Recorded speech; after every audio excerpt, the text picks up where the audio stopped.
السلام عليكم ورحمة الله تعالى وبركاته. MashaAllah. To start with, I am not a doctor. The last degree I finished is my master degree in engineering. I started PhD, I went back home. Work was very good, so stopped. Did not go back to finish I about 1 year left in Oklahoma State University, did not go back. I found what I can get then is much better after I get PhD, better than the PhD. And Alhamdulillah, I did by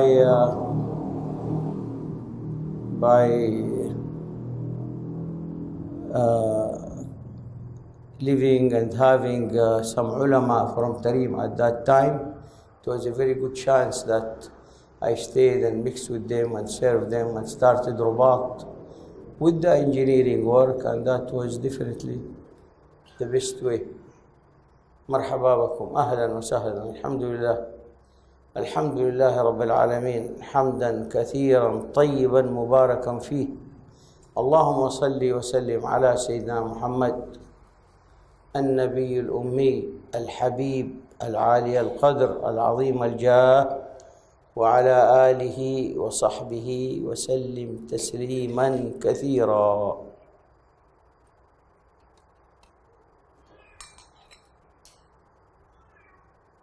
Alhamdulillah. The best blessing for us and the best blessing for our Ummah al-Muhammadiyah was the sending of the last Prophet, Sayyidina Muhammad sallallahu alayhi wasallam, to show us the right way to live, the right way to deal, the right way to go through life. When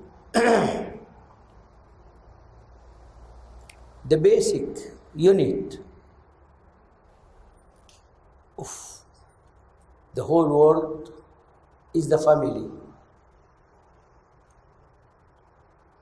The basic unit of any society is the family. And if you go the whole world, west, east, the main unit is the family. And the family consists of a man and a woman. They meet somehow according to different civilizations, different ways, different views. They have to get together in a bond, in a holy bond, according to any religion, whether it is Muslim or Christian or Jews or whatever, even old religion. They have to be a bond which tie the man and the woman to make up for the family, which is the basic unit of the whole society and the whole world. And the main component of the family, the basic block, is the man and the woman. This is the basic. Allah subhanahu wa ta'ala sent us from the beginning of time, prophet after prophet after prophet. For what? Sayyidina Muhammad sallallahu alayhi wa sallam tell us, إِنَّمَا بُعِثْتُ لِأُتَمِّمَ مَكَارِمَ الْأَخْلَاقِ. I was sent to complete and finalize the makarim al-akhlaq, means the best behavior and the good characters. That is my duty. Why I am sent. إِنَّمَا بُعِثْتُ. يقول صلى الله عليه وسلم, is saying to us, إِنَّمَا بُعِثْتُ لِأُتَمِّمَ مَكَارِمَ الْأَخْلَاقِ. I am sent in order to complete the good character and behavior. This man and woman go through life like people riding a car or a bus, go through to cut a journey.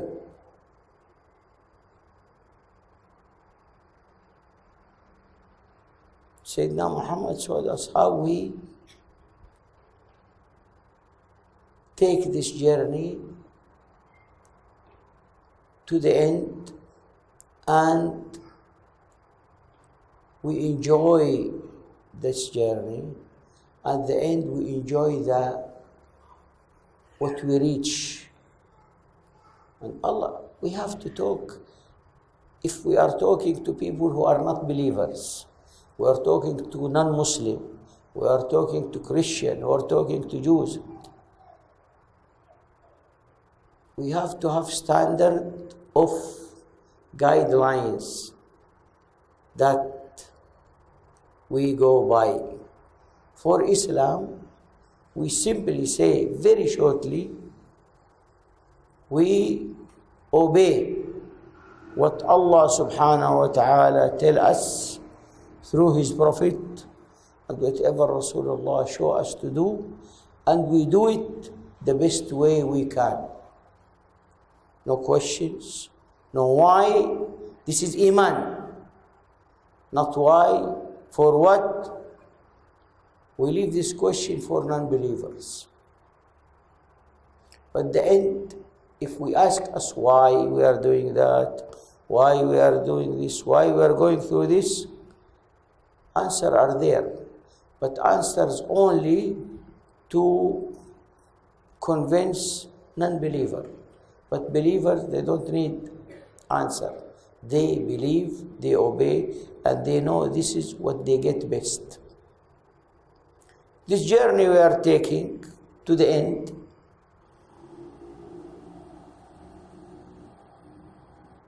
either through it create a good family, raise our children the best way we can so they can follow on. After we get old, our children will take care of us through our training and our effort to raise them good. If we fail, we will suffer at the end. The end, we die. Whatever you are, whatever you do, at the end we die. Whatever your religion is, whatever your situation, whatever your wealth, you die after you go through life. We Muslims like to go back and look, what have we accomplished? Because what we have accomplished, what we have done, how we have did, we will be asked, and we will be questioned, and we will be rewarded in Akhirah. Either we go to hell or to go to Jannah for what we have done. Non-Muslim, they don't question that, and they say this is life, this is nature. The truth is, we are getting the result of the way we lead our life in dunya before akhirah. Allah tell us, we will وَلَنُذِيقَنَّهُمْ in Surah Al-Sajdah, وَلَنُذِيقَنَّهُمْ مِنَ الْعَذَابِ الْأَدْنَى دُونَ الْعَذَابِ الْأَكْبَرِ لَعَلَّهُمْ يَرْجِعُونَ. This for mu'mineen. We make them suffer, we give them some punishment in dunya, which is the lesser azab, the smaller punishment, before the big punishment. So they maybe repent, they will go back, they straighten their way. They don't go blind all the way. Before the end, they straighten their way, they can get better result while they are going on. But for kuffar, they have to go, and if you study cases and compare your life as a Muslim and their life, and don't take the richest and the president of a big country like the United States, and you see, at the end, they suffer from what they do, and they have no hope from Subhanahu wa Ta'ala Allah. But a Muslim, always he hope for the better, and he hope for forgiveness, and he hope for his life to come better, and after life he will be better and treated better. We have faith in Allah Subhanahu wa Ta'ala. We have good zan. Husn al-zan means we think good of Allah to take care of us in dunya and in akhirah.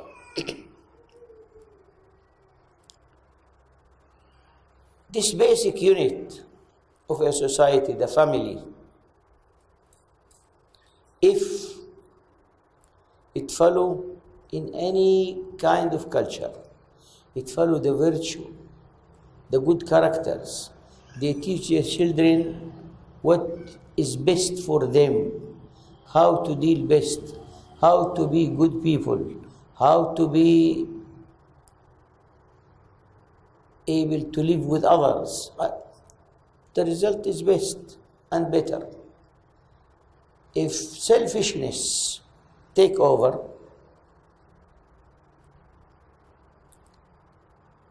and they drive their attention to little things and leave the main thing, which is the raising the family and keeping on the road, the family will break out. Children are there, they don't think about the children. They don't think about themselves.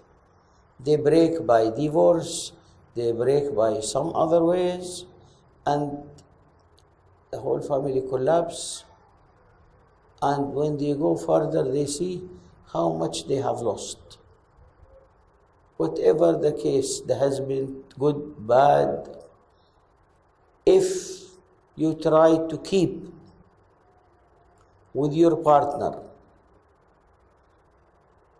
the best way to finish the journey of life and do the best you can for your children so they can be better than you, MashaAllah, the end is a happy life for you and for your children.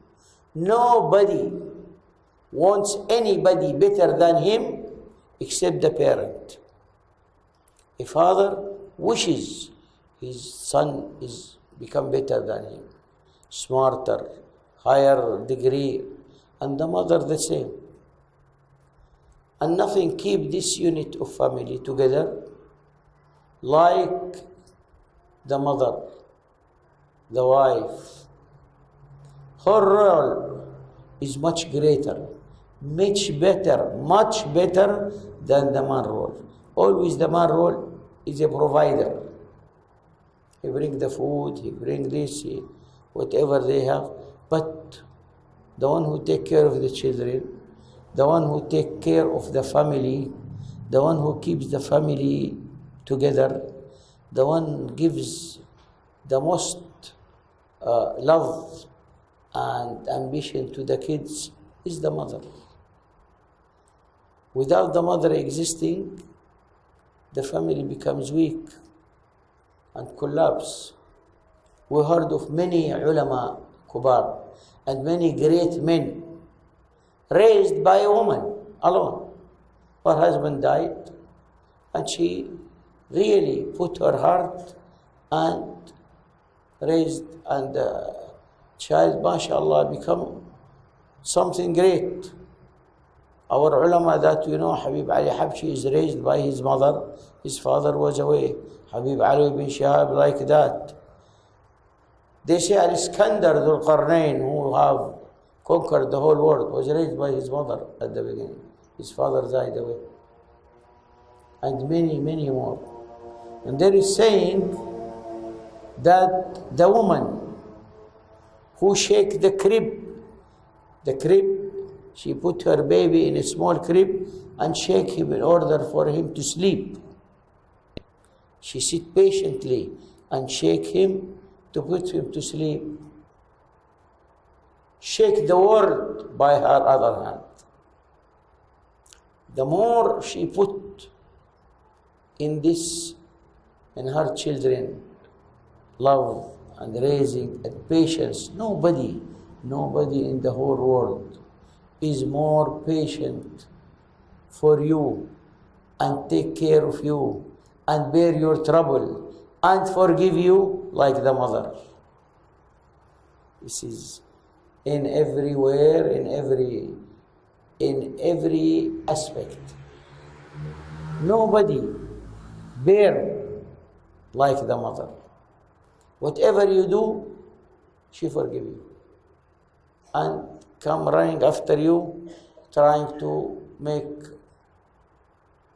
things better for you.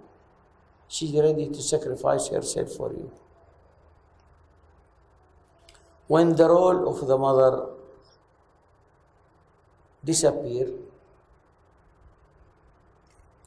the family start to crack down. We get children who have twisted minds. We get children we need to take to psychiatrists. We get children who have a desire to hurt people because they were hurt. They were hurt. They did not have mother love and affection. They want to revenge from the whole world. You get people like that. And the worst is when you have a mother and a father and they have a problem, they quarrel, and sometimes, somehow, they, for little thing, hate each other and start put this hate to their children. She tell her child that his father is bad and tell him bad things about his father. And he will not believe her because it is in his make that his father is the best man there is. And the father also tell him about his mother, she is bad, she is not good, she left him and went. Whatever he say about his mother, whatever the father says bad about the mother, the child will never believe. He will even start hating those who tell him anything bad about his father and mother, even if they were bad. Children will not believe that.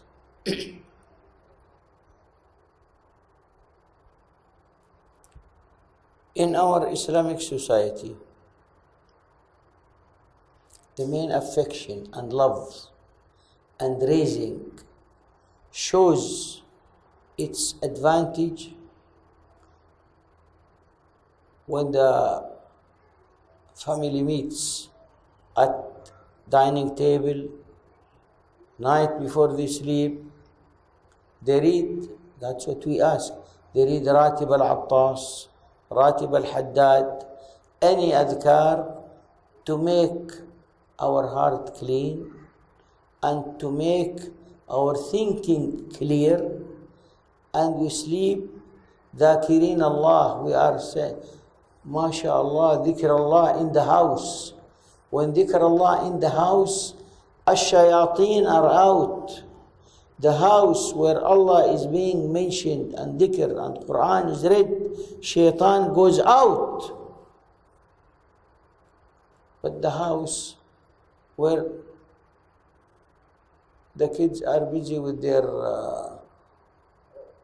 iPad and telephone, and the mother is busy with her friends, and the father is outside with his friends or with his job, and they see each other very lightly, and how? There must be time from the father and mother for the family. Today's society now, we have a working mother and a working father, and they have children. And sometimes the mother have so much ambitious. She doesn't want just work enough to get something part-time. No, she want to be at higher position and so what they do for the kids? They get a maid. In my country, every country, you have 1 or 2 maids in the house. And they leave the children to be raised by the maid because the mother is busy. Busy doing what? Busy making money, busy visiting her friends, busy doing whatever beside looking for the family. The kids, she had certain standard of education, the mother and the father. They have certain standard of behavior. They leave the kids to take the standard of the maid. How much maid have education? How much maid have affection? Nothing. But they rely on the maid to feed the kids, to put them to sleep, to wash them, to get them ready to go to school. And the child is dealing with the maid much more he is dealing with his mother. Then what you have? You have children who are raised by maids according to the maid education, according to the maid beliefs, we have in my country, some maids are from Philippine Christian, and we are Muslim. And the maid is Christian or another religion. She teaches.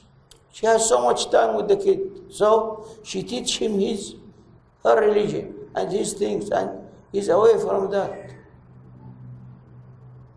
Even sometimes, if she speaks different language, the kids when started raising, he learned by imitating, he learned by listening, he learned by seeing. So he finds his mother talk different tongue, the maid talk different, and the maid is with him more time than the mother. He start picking up some of the language from the maid, and his tongue become very difficult. He is mazed. He doesn't know which to follow, You see kids who are raised by their mother, they speak early. Their tongue is free early. MashaAllah, with their language. Those by maids, their tongue is very heavy. It's difficult to talk. They have talking problem. They have to take them to special doctors and spend a lot of money for that. Why? It is only because the time that the mother was so not generous with her kids to spend with. She keep the time for other things, which she himself at the end, when the kids have a problem, she becomes sorry. But sorry after problem is done. In our Muslim society, we try now to look for the West, for this. We try to choose. And anybody it's good to choose what's better for you. Really what's better for you. Don't choose what's bad for you. When you try to choose, compare the whole thing. We go buy clothes for our daughters. We are Muslim. We have certain standard. All the time in television, in PlayStation, the kids see naked people, naked children, naked ladies in all advertisement for anything, for soap, for brush, a lady comes half naked to show you a toothbrush, and the kids are looking. And when the mother goes to buy clothes for the girl, she does not try to consider her stand, wow, what do you want your daughter to be? She buy her very short dress without cover for the hand, dress without cover for legs. And you look at the kids, mashallah, looking like kids in the cartoon. All their bodies out. And she's happy. What? Ask yourself, do you want your daughter to grow like that? Do you want your daughter to grow as a prostitute, trying to show her body and herself? They are doing that to attract males. You want your daughter to do that? The woman in this society now, in today's society, in Muslim society, it's become a subject to buy and sell. It becomes a subject to sell her body, to look better, to see if she can, people see more of her body, and she tried. What is the object? If you really, the end, you want to live and create a family and be with your husband, and you and your husband are content, you don't want that. And you don't want your children to be like that. Al-Habib sallallahu alayhi wa sallam, a boy come to him, young man, strong Muslim. He said, Ya Rasulullah, I accept Islam and I will follow, but I only have something I cannot do. What? I want you to allow me to have zina. I love women. I cannot stop myself from women. I want you to just allow me to do that. So Al-Habib sallallahu alaihi wasallam said, okay, sit, ask me. Would you like somebody to do that with your sister? Said, no. Would you like somebody to have zina with your daughter? Said, no. Would you like somebody to have zina with your mother? Said, no. How about your wife? No. Then, any lady you want to make zina with her or girl, she is either a daughter of somebody, or a sister of somebody, or a wife of somebody, or a mother of somebody. And people don't like that for their wife or their sister. How you like to do that for others, and you don't want them to do that for you. And he put his hand on his chest. The man said, after that, I hated zina so much. I hated zina. I could not think about it again after that, mashallah. So we have to sit and reason with our children and with our daughter. If the daughter goes around with many young men and she goes out of her way without any boundary, without any protection, without any guardian, what happened to her? In our society, no man would like to have a girl like that. Even her boyfriend, when he wants to get married, no, I don't want you. I want a clean girl. Why? Because I want the mother of my kids to be a clean woman, to raise them as virtuous, to raise them as good character. What you are doing with me, that scares me. I cannot accept you as a wife. Yes, I accept you as a boy, a girlfriend, to play with, to enjoy, but to live with me and as a wife, no. We have to choose for ourselves. Either we concentrate and focus and we say we are Muslim, we have to lead a Muslim life and follow our Prophet guidelines and our Sharia guidelines, and we will be happy and content dunya and akhirah. Believe me, the happiness will be in dunya and akhirah. Or we say we want full freedom, freedom with no boundary, and do as we like and enjoy our life.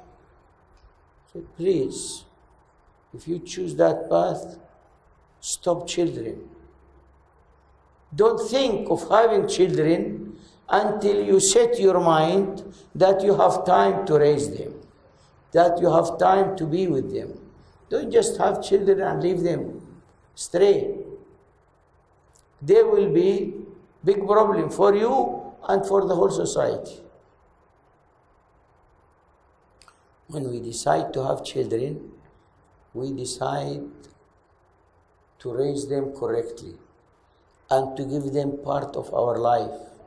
And our life will be for them as their life will be for their kids. In Islam, there is no higher than the place of a woman. They said woman, no higher in Islam, no higher position than the place of a woman. If she is the wife, Allah tell them, tell the woman,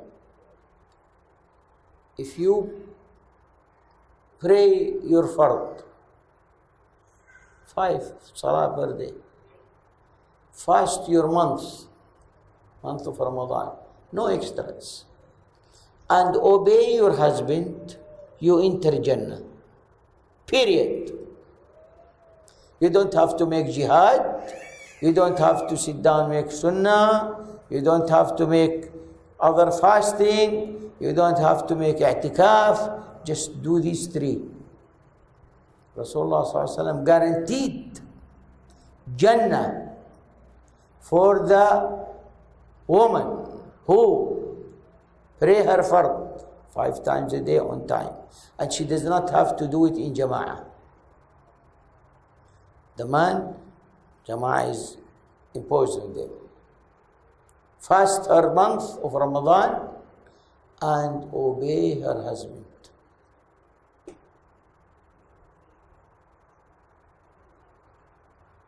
The most difficult part is to obey the husband. The most difficult part is to obey the husband. Why I want to obey? If the mother does not have respect and obedience to the husband, the family collapse. This is the whole point. The family collapse. Obey the husband, it does not mean obey him in bad things. No. The husband is forced by Sharia to do the spending for you, for your kids, for the house, for clothing, for food. It is his duty. If you have money of your own, inherited money, or work and have some money, he cannot touch your money except with your full permission.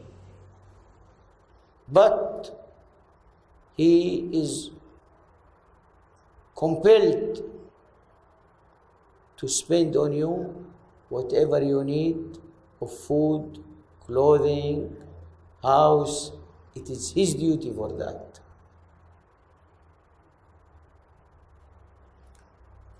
In true Sharia, when a woman clean her house, clean her children, cook their meal. This is not her duty. This is sadaqah from her to the husband and to the family. She is rewarded for everything she do for that. And she tell him, I don't want to cook. She doesn't have to cook. I don't want to clean the house. She does not have to clean the house. Then the man said, who will clean the house? Who will cook? Your duty. Some men in some countries like Mauritania, they do cooking and they do the cleaning the house. But what is the duty of the woman? Compelling. If her husband asks her for bed, she should not say no anytime, unless she is excused. She have excuse, which is normal excuse for a woman. If she has dawra, he cannot touch her until she finish. But if she doesn't have that excuse, she should agree with him. Why? We want to keep the men from staying away of zina, staying away from bars like you have. Now in today's society, a man have one woman and maybe 3 lovers outside. Yeah. 2 or 3 lovers. And she, when she find him doing that, I'll do like you. You are having affair with somebody outside, I also will do that. Family finished.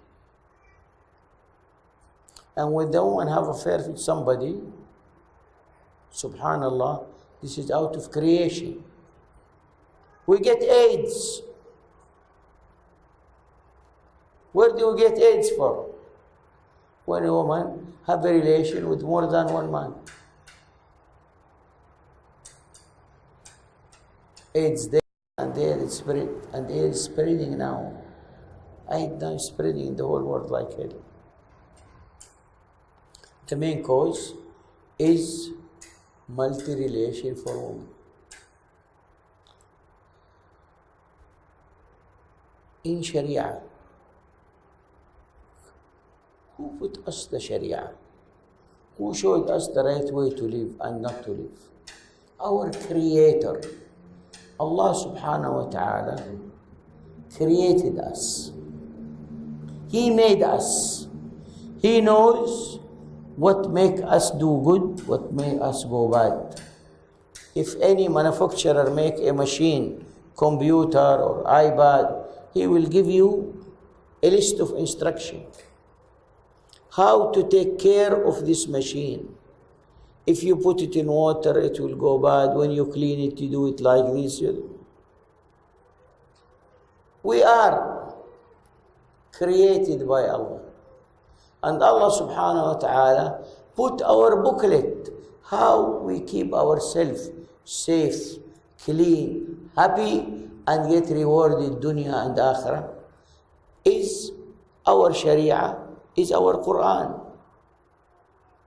In the Quran, it tells us what make us go good, what make us go bad, what make us do better. We don't look in the Quran. When we read the Quran, we read it like we are reading for ibadah.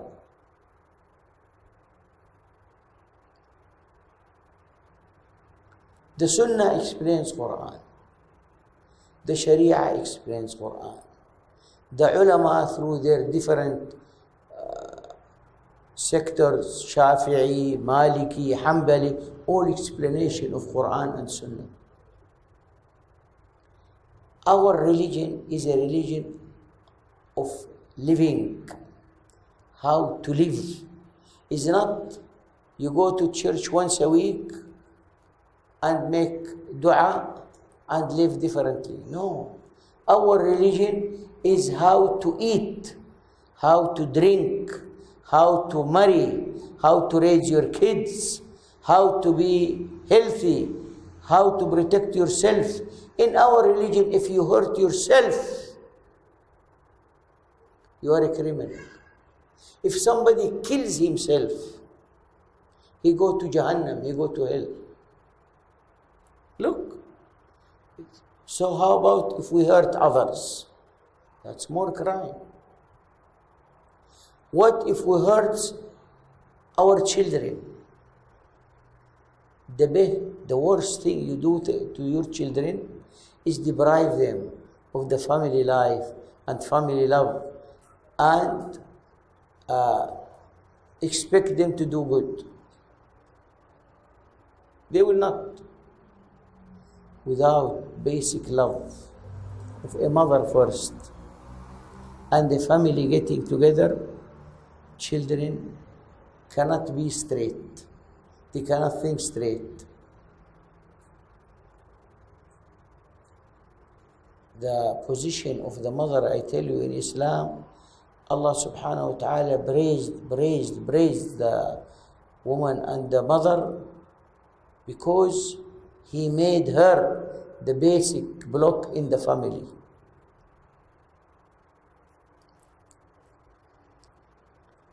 Obedience to the mother is far greater than obedience to your father. When Sahabi asked Rasulullah, Ya Rasulullah, man ahaqqu nasa bi sahabati? Yani, who should I accompany first? Company means what? Means bear and live with and sit with. He said, your mother. Habib want to hear Salihin, ulama. He said, your mother. The man want him to hear, come, keep my company, keep the company of the ulama. My mother, your mother. Said, after that, your mother. After that, 3 times he tell him, your mother. After that, your father. Now, a boy after getting, mashallah, old and getting married and have children, his father die, his mother living, he leave her alone. Living alone or put her in all people's house. Where is the company? That Rasulullah said, you have to keep the best company with your mother. Let her live alone. Or he's going to with his friend at Majlis and he knows she's alone with nobody. It's best to stay with her and keep her company and pray with her if you know she will be hurt if you leave her, than even going to Jum'ah and Masjid to sit down and care for your mother. I was telling the other day about Sayyidina Uwais al-Qarni. Uwais al-Qarni is Afdal al-Tabi'een, the best of Tabi'een. What are the Tabi'een? As-Sahaba are those who saw Rasulullah sallallahu alaihi wasallam or spoke to him even when they are small children. If it's small kids, they showed him to Rasulullah. He's Sahabi because he saw Rasulullah. As-Sahaba are those people who have seen Rasulullah sallallahu alaihi wasallam. At-Tabi'een are those who came after the Sahaba. Sayyidina Uwais al-Qarni he got in Islam in Yemen through some, and he was during time of Rasulullah in Yemen, and he wanted so much and was so anxious to be Sahabi and see Rasulullah and talk to Rasulullah and learn from Rasulullah sallallahu alaihi wasallam and hug Rasulullah and kiss his hand. He could not. He was writing with messenger to Rasulullah, Ya Rasulullah, I want to come, I want to see you. But I have my mother, she's old, and I am taking care of her. If I come from Yemen to you, she will have nobody to care of her. Rasul says, what you are doing is better, stay where you are. And then Rasul tells Sayyidina Abu Bakr and Sayyidina Umar, they are the best of Sahaba, Afdal al-Sahaba, Abu Bakr wa Umar, Al-Khulafa al-Rashideen. He tells them, when you meet Uwais al-Qarni, ask him to make istighfar for you.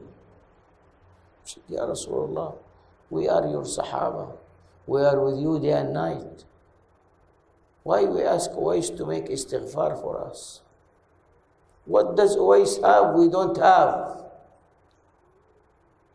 He said, ask him to make istighfar. His istighfar is fully accepted by Allah subhanahu wa ta'ala. He is sitting caring for his mother. She is old and weak, cannot come. After Rasulullah sallallahu alaihi wasallam died, Sayyidina Uwais came with the group from Yemen after his mother died. And Sayyidina Abu Bakr and Umar together, every time a group come from Yemen for Hajj, they ask, is there Uwais with you? Do you have Uwais? That group came and Uwais with them, and he stayed back caring for the caravan. He's watching for the camels, giving food to the camels and the lambs and whatever they have with them, and guarding their caravan and guarding their luggage outside Medina. And they give him, agreed to wage for that. Simple. And when they came, asked Sayyidina Abu Bakr, where is Uwais? Said, one of them said, yes, we have. Are you all there? He said, no, there is one man left outside. Maybe he's Uwais. He is taking care of our luggage and caravan. He's watching for that. So Abu Bakr and Umar went to their caravan and their area and find Uwais. Are you Uwais? Yes. They hugged him and they asked him for istighfar. He said, Rasulullah sallallahu alaihi wasallam asked us, commanded us to request istighfar from you. Make dua for us that Allah forgive us. Then Sayyidina Umar wanted to give him something. He said, Abu Bakr will order the man who's taking care of Yemen, he have like a ruler, or to give you something, monthly salary or something to take care of you. He said, no, I have from guarding these people about $2, or I will spend one and the other one will last me. Don't give me something that keeps me from dhikrillah and be asking for Allah and looking for the mercy of Allah. When you're giving something, I will forget to ask Allah. I want to be always in needy for Allah subhanahu wa ta'ala. And now today's time, if the father is old or sick, we leave him in nursing home.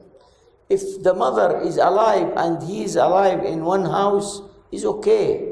But they have to be with them daily, taking care of them, see what they need. Their servant is okay, they need extra, they need something, they need food. Always, daily. But if one is alive, the other is not, and he's alone, this is a blessing for you and for your family.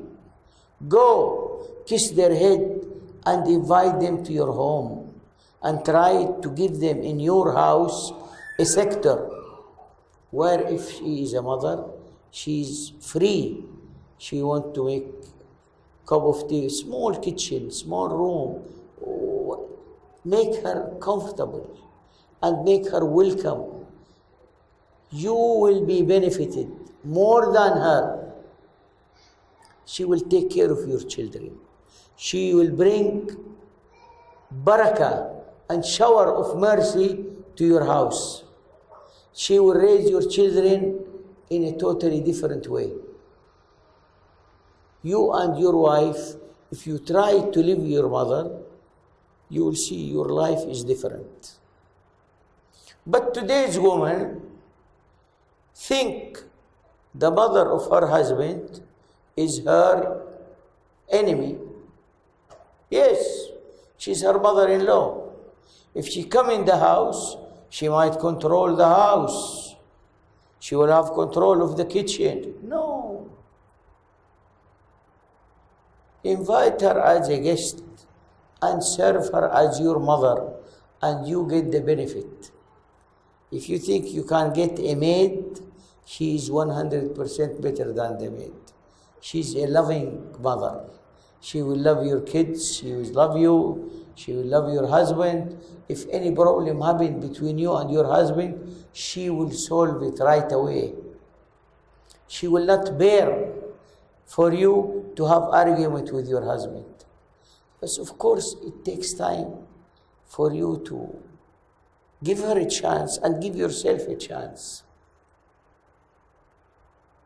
If your husband find you care for his mother or his father who's living with you, believe me, he will love you much more.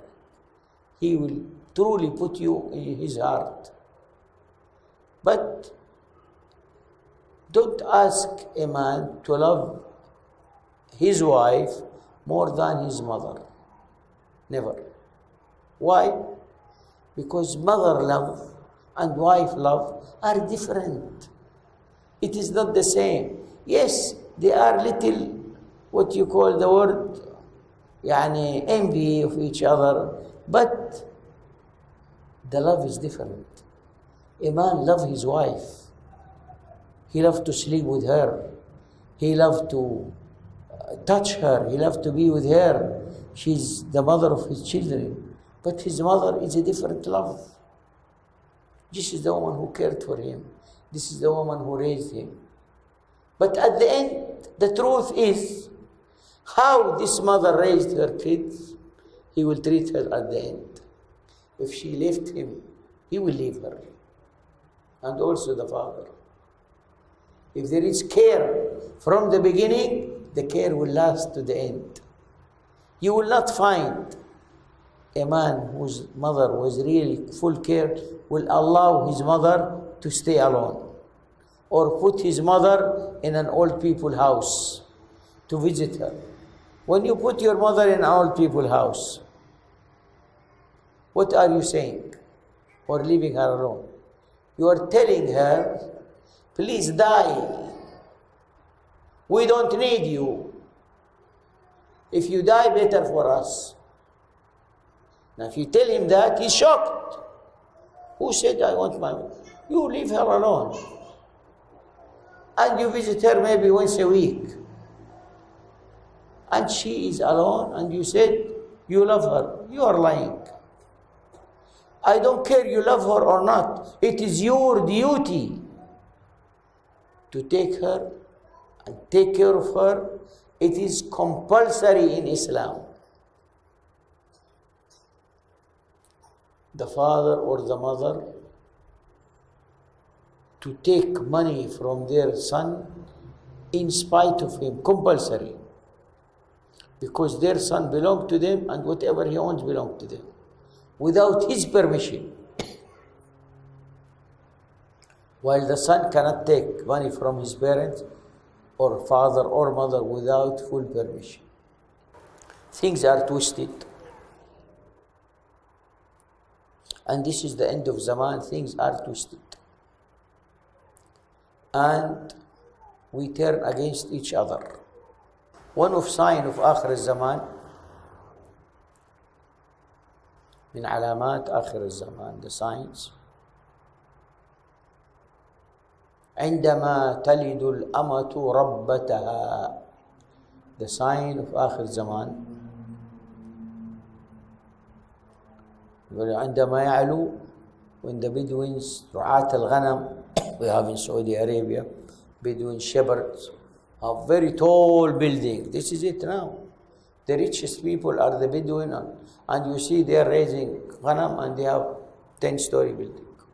They're raising goats. And وعندما تلد الأمة ربتها, when the al-ama in Islam is a woman, she give birth to her God. ربتها. عندما تلد الأمة ربتها. ربتها is mean the God of. The God of the house is mean رب البيت in Arabic. رب البيت, the owner of the house, you call him the God of the house. رب البيت. The shop, in English doesn't come like that. But that is what Rabb means the owner of. The owner of the house, Rabb al-Bayt, is the man. When the Amma talid Rabbata, when the lady give birth to her boss. Rabbata means her boss. عندما تلد الأمة, this is the sign of آخر الزمان. How a lady give birth to her boss, to her Rabba.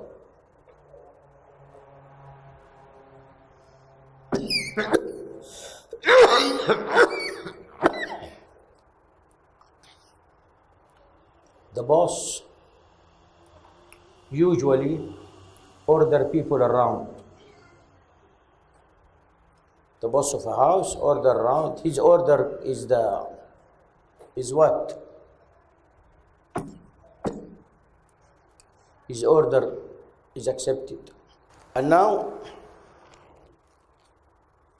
when she gave birth to her boss, in short, in English, that's the translation. تلد الأمة ربتها. She gave birth to her boss. A lady will give birth to her daughter. The daughter is not raised correctly. She's very spoiled. You found now in many houses in Malaysia, in Saudi Arabia, the little girl is running the house. The mother will do whatever her daughter says. She's ready to cut her family. She's ready to boycott her sister. Because my daughter did not get along with you. Now you might find many family broken up because the mother is going along with the desire of the little daughter.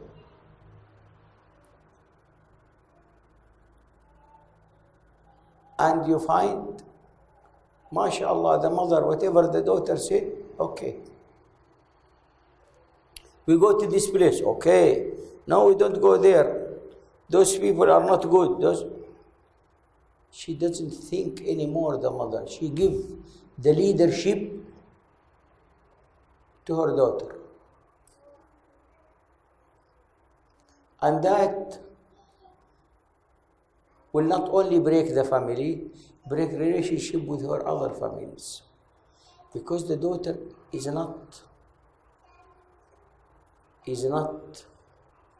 grown enough to consider relation, to consider this. She is not. And she should not have this leadership. It is better if the mother leads her, because mother think what is best for the family, for the other children, for the house, for the relation with the whole family in total, with the relatives. But that little daughter does not. Her thinking is limited. What she likes, who she dislikes. And sometimes break up of the family, break from that. Little daughter is controlling the whole house. We have to watch for that. We have to control our children. Never let children control you, the parent. When you control the children, they love you more. They obey you more. They obey you more. When you give them control, they always try to ask for more. Why? They don't know the limit. They want to know the limit. Do this, okay. Do this, okay. Do this. If you keep obeying them, they want to say, they just want to know where is your limit. And you are destroying yourself and your family to follow them. The best tell her, shut up. What I say you do. What I don't say, you wait for me. I say what's good and what's bad. Now because they, little girl, decide what they want. They don't want to get married. Okay, go to school. Okay, I want to do this. I want to go outside with my friend. Sometimes they do things that the parents do not agree with. Do not want today's children. Modern world, no. Do not break your house by following empty words. Modern world, today's children, no. Think what is good for the kids, what is bad, and force it, enforce it. And unfortunately, sometimes the father cannot do anything. If the mother says, this way, you have to go this way. And usually people say, mother knows best. Yes, mother knows best. But also mothers, their, what you call it, their feeling and their is much softer.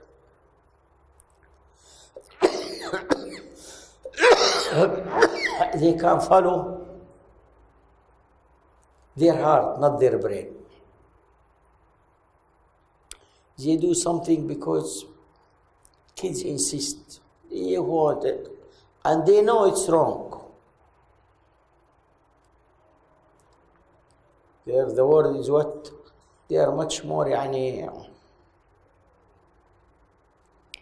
much more than the men. They are very soft.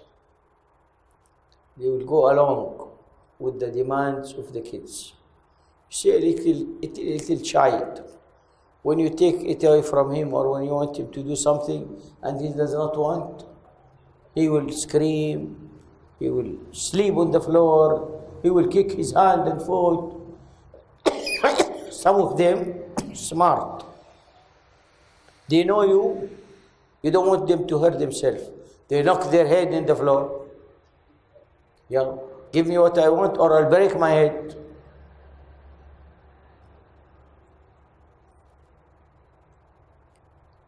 You have to take either your hand and slap him and make him know what he's doing is wrong. Don't go along with him. Why? He will increase. He needs guidance.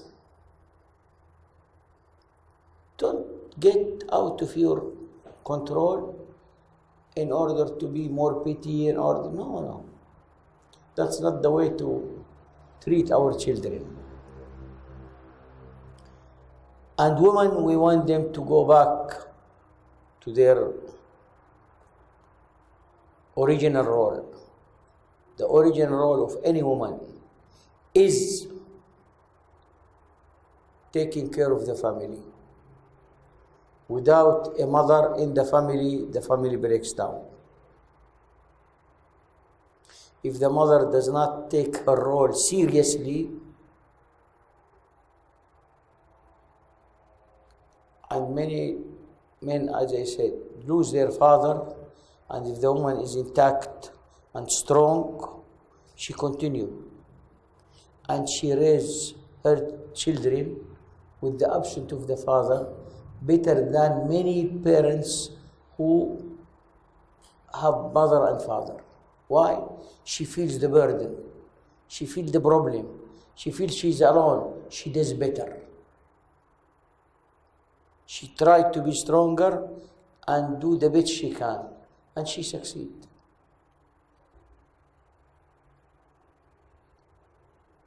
Without a mother taking her role seriously, we have a breakup in families. I hope, inshallah, that we... No. I hope, inshallah, that we take our role seriously, think about our families, think about our parents. Our parents need us, no matter how old they become. The older they become, they are more in need for us. And the more we care for them, the more we get for our kids.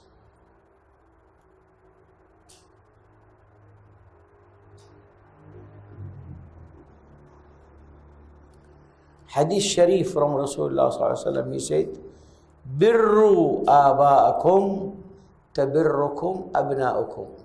If you have birr and obedience and love for your parents, your children will have love and obedience for you.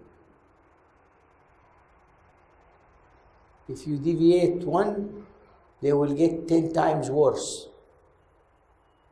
If you are bad with your parents, 1 degree, your kids will be bad with you 10 degrees. And you will feel it. You will feel it. One old man, Salihin, he's old and he had quarrel with his son. Son strong. He pulled him from the door.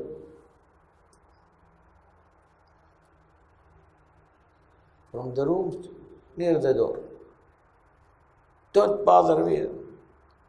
Then this father cried. He said, "My son, I pulled my father when I was your age. Little longer, please. Take me outside. Continue, finish it. Because I want my punishment here in dunya before akhirah." Whatever we do with our parents, our children will do to us. They will imitate you. You put your parents in old people's house or let them live alone, and they see you visit them, mashallah, once a week, once a month, they will do that to you. Right away. And they think this is the correct way because you taught them. We cannot teach our children by talk. Be good. No. By what we do, they do like us. I know one man, he always tell his children, when adhan comes, please make wudu and pray. But he does not make wudu and pray. Tell the children, why you are not listening to your father? He did not pray. Why do you have to pray? He did not go and pray. Why do we have to go pray? If praying was good, he would have done it. If you want your kids to do something good, do it in front of them. Even if you are tired or sick and you want them to go to the mosque to pray, get out and pray and go to the mosque. Let them see you do that. Oh, please, you are strong. Go pray. I will pray here. They will follow you, or they will follow you. That's all. And also, the daughter will follow their mother. If the mother choose a bad dress for the daughter, short dressed it, oh, my mother chose it for me. And wallahi, if this dress show her body and bring any kind of sin to her or hurt, the mother will suffer before the daughter. She's the one who selected it. They go to the shop and they try to see the shortest, the nicest, the one with more holes. Watch out, you will be judged for that. The daughter did not choose it, you. Choose what you think is best for her, not what you think looks better. Put your mind in everything you do. Don't just run after advertisement and imitation. You are raising children. Your daughter will be a mother. She will do her children like you are doing to her. If you want her to respect you, you respect her upbringing. Respect her thinking.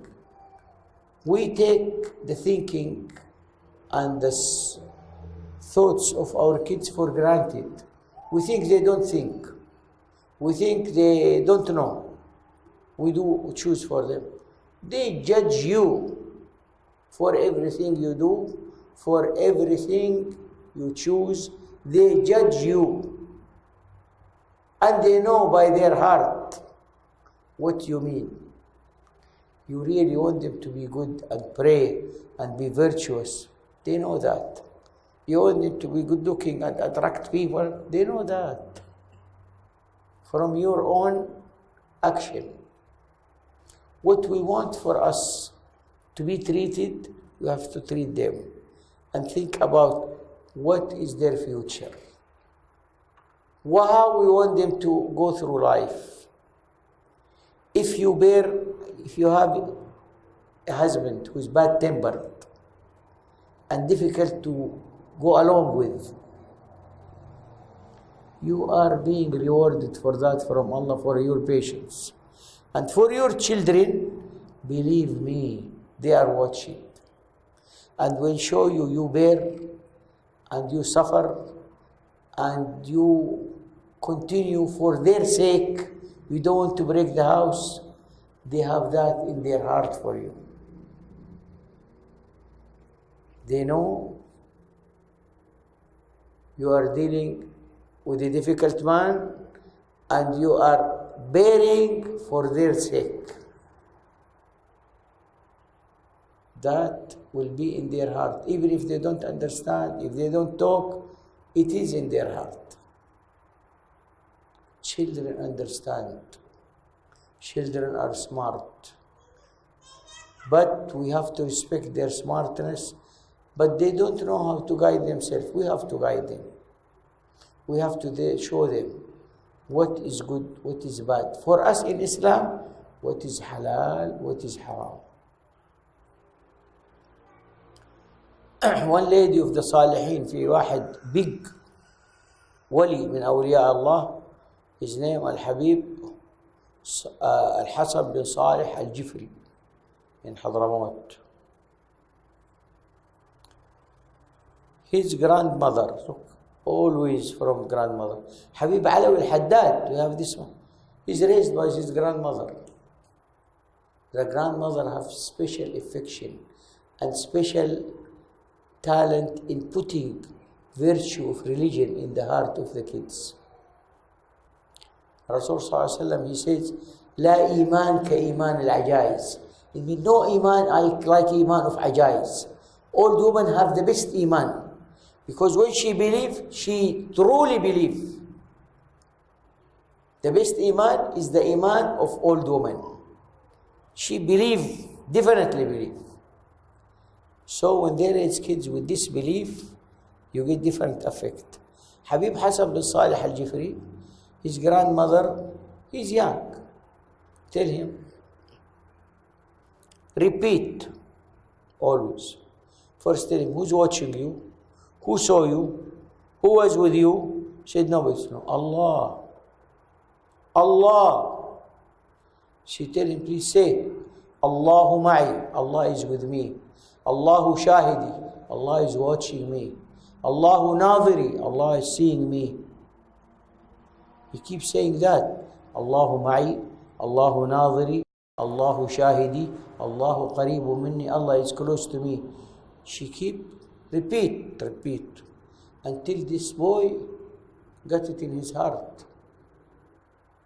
He believed that Allah is with him, Allah sees him, Allah is watching him, Allah is hearing him.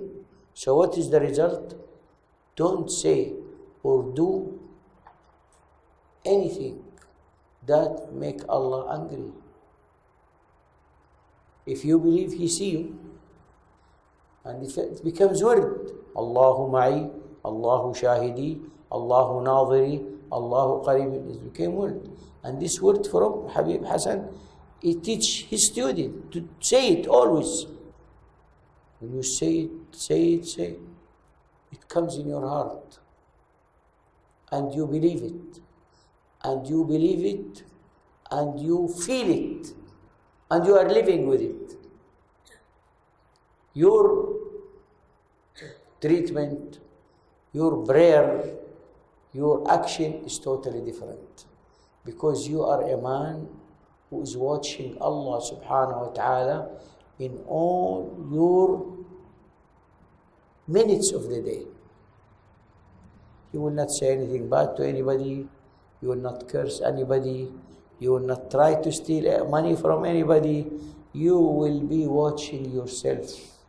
You're watching your tongue. You're watching you. You will not look for haram. See something haram, you tell, astaghfirullah. Allah sees me. And Allah tells us in the Quran, Allah يعلم خائنة الأعين وما تخفي الصدور. Allah knows the betrayal of sight. Betrayal of sight, just sudden look. There is something I'm not supposed to look, I go and get. Even if you just short time look, Allah knows. Allah knows what is in your heart before you speak it. Allah knows what's in your mind before you say it. When this feeling comes to you and gets over you, whether you are a man or woman or a child, you are totally different. This is the true Iman Billah. This is the truth. This is the living of Iman. What Iman? We all know Allah, mashallah, Allah exists. Allah is watching us. But we forget. When we deal, when we curse, when we get angry, keep always in your mind. Allah is with you and Allah is present. And Allah exists. Is not a thought. And Allah punishes and Allah rewards. If these ideas come to our kids, what happens to them? Say, oh, they will become religious. We don't want our children to be religious. We want our children to enjoy freedom, act freely. Only your children can be free and good and great if he truly have Iman Sadiq, true Iman in his heart. He can become anything. And he will not be afraid of anybody. Only with the full Iman. Full Iman will not make him afraid of anybody, will not be scared of anybody. He knows nothing will harm him except what Allah subhanahu wa ta'ala have meant for him. I wish all our children and all our family and wives and daughters have true Iman. We will live better. We will live more true life. We will be Sadiqeen, means we speak truth. No hiding, no acting. We really showing what's in our heart. We will not be afraid to show what's in our heart. Why? Because it is clean. And when we see something wrong, this is wrong. And we don't do it. And we do not follow it. As Muslim, we have always asked Allah subhanahu wa ta'ala to guide us in everything we do, in everything we think, in order that all our acts will be according to His satisfaction. We want to be, they said, ala muradillah. We want to be as Allah wants us to be. If you care to be as Allah wants you to be, MashaAllah. Then when a wife obey her husband, she said, I'm doing that for Allah's sake. Whatever that man is bad and have bad habits, she will bear. It's not for him. It is for Allah's sake. I want my reward from Allah. Believe me, you meet with that, Allah will change him to you. And he will become a door in your hand. Your husband will become a door in your hand. You make him in any shape you want. But depends on Allah subhanahu wa ta'ala, and He will follow you in everything you like. But our inner side and our ego does not allow us. How I obey my husband? How I... Don't obey him anything haram. Don't obey him anything that will... He said, give me your money. Don't. You are not compelled to give him your money. Your own money. He cannot take without your full consent in Islam. No husband will say, I am the husband, you are my wife, your money belongs to me. This is fake. That's not Islam.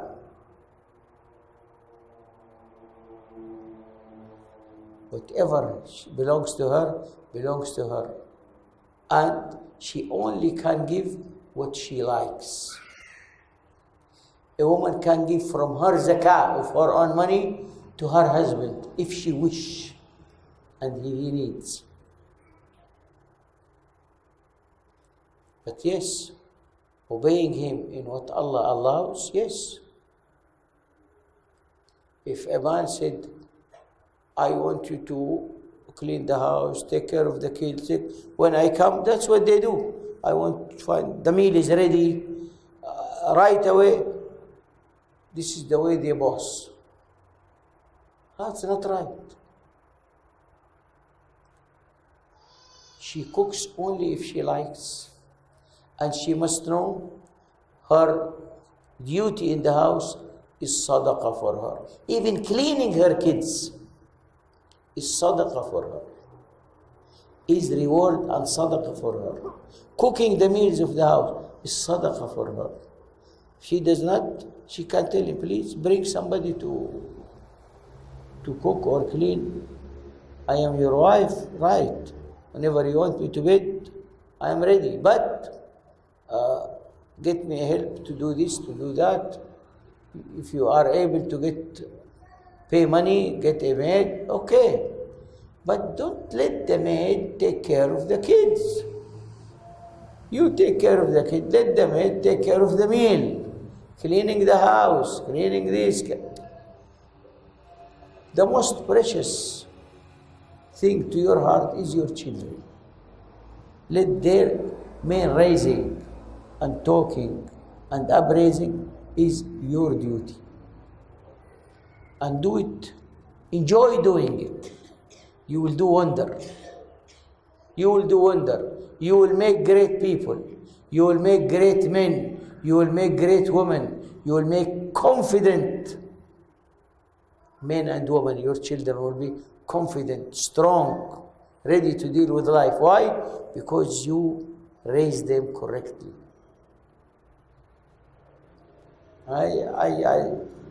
What I say at the end, ask Allah subhanahu wa ta'ala to guide us to the right way, to live, to the right way, to go through life. When we die, ask Allah subhanahu wa ta'ala to give us husn al-khatima. Husn al-khatima, good end. We go and we are happy with what we have done, and we are happy with what's coming to us. Have great hopes for what's coming to us. The mu'min, when he dies, is about to die, the malaika come to him. If he is good, وَمِنَ الصَّالِحِينَ وَالصَّالِحَاتِ,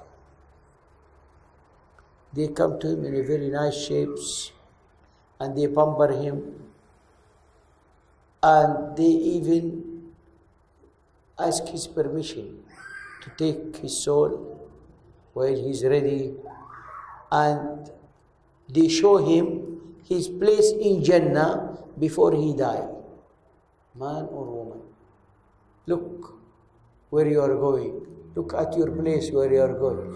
He goes happy and he laughs and he thank Allah subhanahu wa ta'ala. While if the other side, he's scared and scream. Why? They come in a very bad. We are around him, we don't see. He sees at that time. وَكَشَفْنَا عَنْكَ غِطَاءَكَ فَبَصَرُكَ الْيَوْمَ حَدِيدٌ. Allah is saying in Quran, we take hijab from your eyes. Now your eyes is strong like steel. You see, other people don't see. You see them in a very scary shapes. He's afraid to go with them. They tell him, come, Ya adu Allah, you are enemy of Allah. We will throw you in hell. He's scared and scream, no, no, please. And his family, look, what is he saying? They say, please say Shahada. Ashhadu an la ilaha illallah. Ashhadu. They want him to say Shahada. He said, no, no, no. He's not telling them, no, no. He's telling those malaika, no, no, I don't want to go with you. And screaming them. The other one, you see him laughing and open his hand. They know what he's saying. This is the end.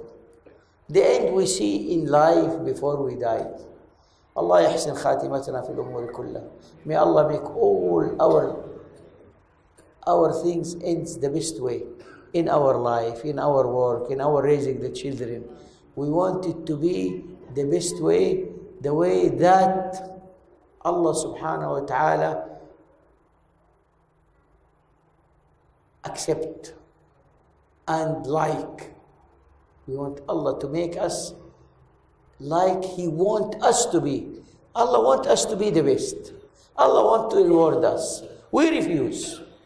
Rasulullah ﷺ said, أَنَا آخِذُ بِحِجَزِكُمْ, I take you from your back. I want to take you to Jannah, and you run toward the hell. Like these fireflies. You take them, they throw themselves in the fire.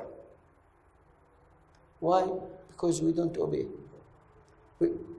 He take us, Rasulullah, by our from here to throw us to Jannah, and we freeze, we want to go to the other way. اللهم يا كريم يا رب العالمين يا حي يا قيوم يا الله يا كريم. هذه الحال أنت تعلمها. وإن أولادنا وبناتنا, our boys and our girls, are running away from us, are running away from your way, are running away from what Sayyidina Muhammad sallallahu alaihi wasallam had shown us, are running away from what's good for them in life and after life. Ya Allah, guide us to the right way. Put us in the right path. Help us to stay in the right path with our kids, with our parents, with everybody we love. والحمد لله رب العالمين وصلى الله على حبيبك المصطفى.